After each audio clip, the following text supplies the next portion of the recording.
Kenapa seorang peniru nggak bisa sesukses yang ditiru? Sebelumnya, selamat datang dulu di series 30 Days Challenge Jago Ngomong Depan Kamera, di mana di series ini aku akan share perjalananku dari hari pertama sampai hari ke-30, dari yang awalnya nggak terlalu bisa ngomong depan kamera, jadi lebih bisa ngomong depan kamera.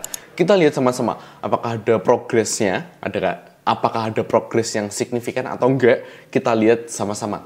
Nah, untuk pembahasan di video kali ini menarik banget karena aku baru aja kepikiran di hari ini juga. Ya, karena kan aku kejar tayang terus ya setiap hari untuk bikin konten. Jadi aku pengen lebih relate dengan apa yang aku pikirkan hari ini, yang sekarang aku pikirkan dan aku lontarkan ke kamera. Dan ini juga sebagai salah satu challenge buat aku biar bisa lebih improvisasi, biar bisa lebih jago ngomong depan kamera. Ya, jadi untuk tema kali ini yaitu itu ya. Kenapa orang yang meniru, si peniru, tidak bisa sesukses orang yang ditiru? Wah, ini menarik banget. Jadi, aku emang menyarankan bagi teman-teman ya, bagi teman-teman yang pengen mulai bikin konten, yang pengen memulai karirnya lewat konten, itu lewat teknik ATM, yaitu amati, tiru, dan modifikasi. Nah, kalau ini sebenarnya oke aja. Kita memodifikasi apa yang udah dilakukan seseorang. Kita udah membenarkan dikit lah sesuatu yang kurang dari apa yang udah kita tiru dari seseorang. Nah, itu udah bagus. Nah, tapi ada banyak orang di luaran sana, bukan kamu ya tentunya yang nonton ini, yang itu cuma amati, tiru, plek ketiplek.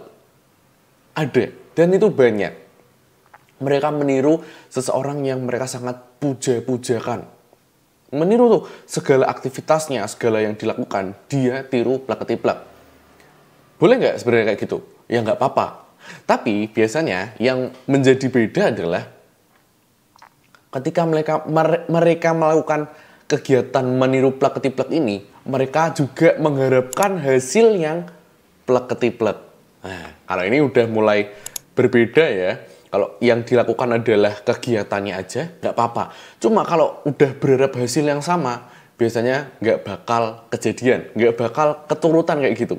Kenapa? Karena seorang yang ditiru, itu kan punya, berarti, ulangi. Seorang peniru, berarti kan selalu ngekor, ngikutin apa yang jadi junjungannya lakukan. Nah itu, tapi dia melakukannya terus tuh. Melakukannya terus tanpa dia sadari bahwasanya orang yang dipuja-pujakan itu sebenarnya udah punya perjalanan yang jauh, perjalanan yang panjang dari situ. Tapi dia hanya mencontoh yang sukses aja. Dia lupa bahwa si orang yang dia junjung ini, sebentar ya. Oke. Orang yang dijunjung ini punya perjalanan yang dia tuh nggak tahu sebenarnya di dalamnya kayak gimana. Nah, ini penting untuk diketahui ya teman-teman ya. Karena perjalanan adalah salah satu hal yang bikin seseorang itu lebih beda. Yang bikin orang tuh beda dari si peniru. Gini contohnya. Contohnya kayak gini ya. Aku sendiri bikin journey atau perjalanan 30 Days Challenge Jago Ngomong Depan Kamera. Itu ada journey-nya tuh, dari hari pertama sampai hari ke-30 nanti. Nah, terus aku udah melakukan journey-nya terus, sampai hari ke-30 ternyata udah finish nih. Udah finish hari ke-30. Dan aku mulai bikin konten lainnya. Ya, bikin konten lainnya. Terus, ada seseorang peniru yang pengen meniru styleku, meniru kontenku, meniru pembawaanku, yang mulai dari ketika aku udah selesai bikin 30 Days Challenge. Bikin tantangan 30 hari ini. Gak apa-apa. Bener, gak apa-apa. Tapi dia kan gak tahu ya, sebenarnya ada proses di belakangnya, yang dimana proses journey-nya ini, perjalanannya ini, ada banyak hal yang terjadi. Misal, aku punya audiens atau kamu sebagai penonton yang lebih relate dengan perjalananku. Yang lebih ngikutin perjalananku dari awal. Tuh, yang pertama. Terus yang kedua, aku punya pengalaman yang biar lebih jago ngomong depan kamera ini yang mungkin gak bisa kamu tiru juga. Oke. Dan yang ketiga mungkin ya, dan yang ketiga yaitu konsistensiannya. yang tidak bisa kamu tiru sebelumnya.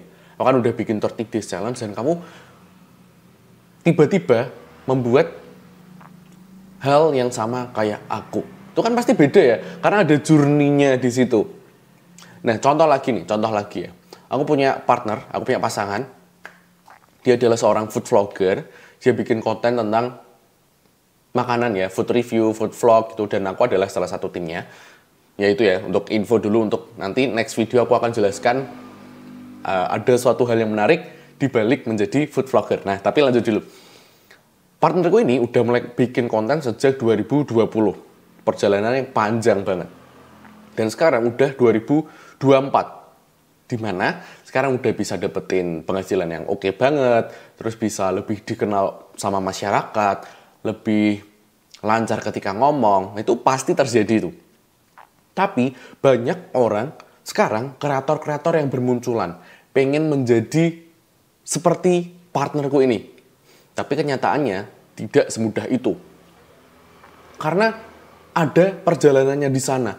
Dari mulai membangun audiensnya, dari perjalanan naik turunnya. Itu yang bikin setiap orang itu beda dari apa yang dia lakukan. Pasti berbeda. Walaupun kamu peniru, yang plek-ketiplek pasti berbeda. Karena yang bisa membedakan adalah journey-nya, adalah perjalanannya. Ya sebenarnya intinya itu ya. Yang bikin beda adalah journey-nya dan perjalanannya. Dan kalau ada journey dan perjalanan ini, pastinya berbeda dari segi rezekinya lagi. Ya kan rezeki setiap orang kan beda-beda ya. Ada yang rezekinya lagi baik banget, ada yang rezekinya lagi nggak baik. Itu kan ya macam-macam. Tapi kalau kamu udah paham sama konsep ini, journey ini, kamu pasti lebih paham. Kalau menjadi peniru, harus ada journey-nya juga.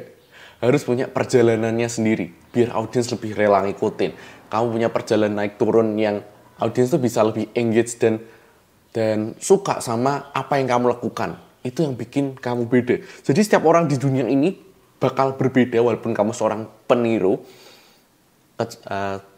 dengan satu kata kunci tadi ya, yaitu journey-nya. Kenapa aku kok dari tadi ngomongin journey terus?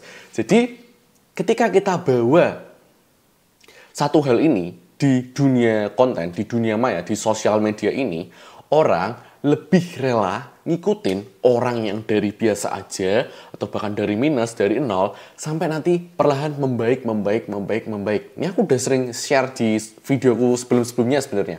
Jadi, semisal kamu adalah seorang mahasiswa nih, seorang mahasiswa. Aku kasih contoh lagi.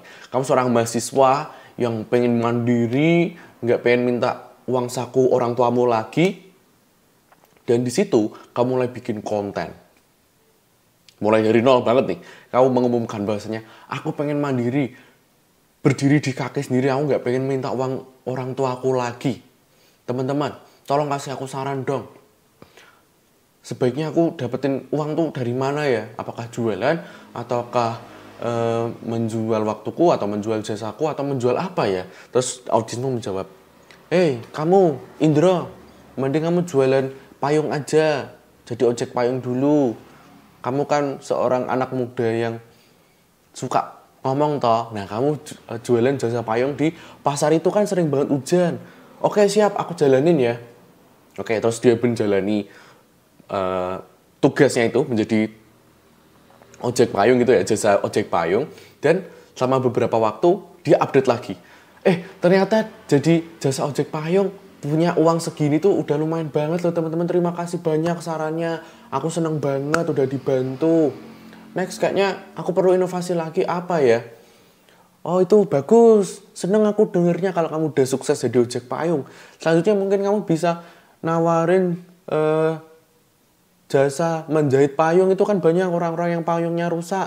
Nah itu contoh aja ya. Terus jawabin lagi sama si Indro ini. Dan seterusnya. Nah yang menjadi beda adalah perjalanannya ini. Perjalanan yang semua orang tuh nggak bisa tiru.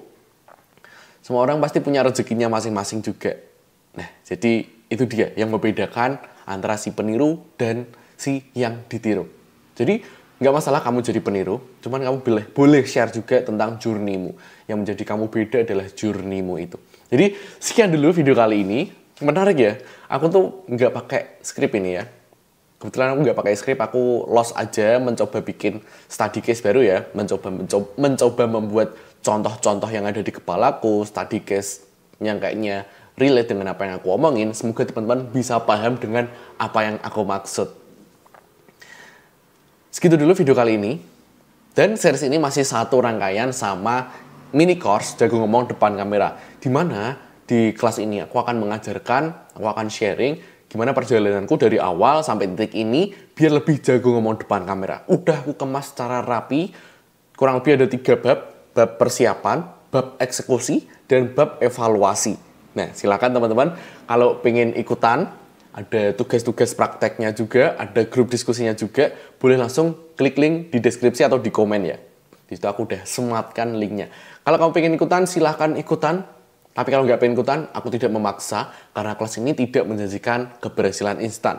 Tetapi kembali lagi ke kamu yang praktek. Oke, segitu dulu video kali ini. Kalau kamu pengen komen-komen, berdiskusi bareng aku, boleh langsung ketik di bawah. Jangan lupa subscribe biar nggak ketinggalan konten-konten lainnya juga.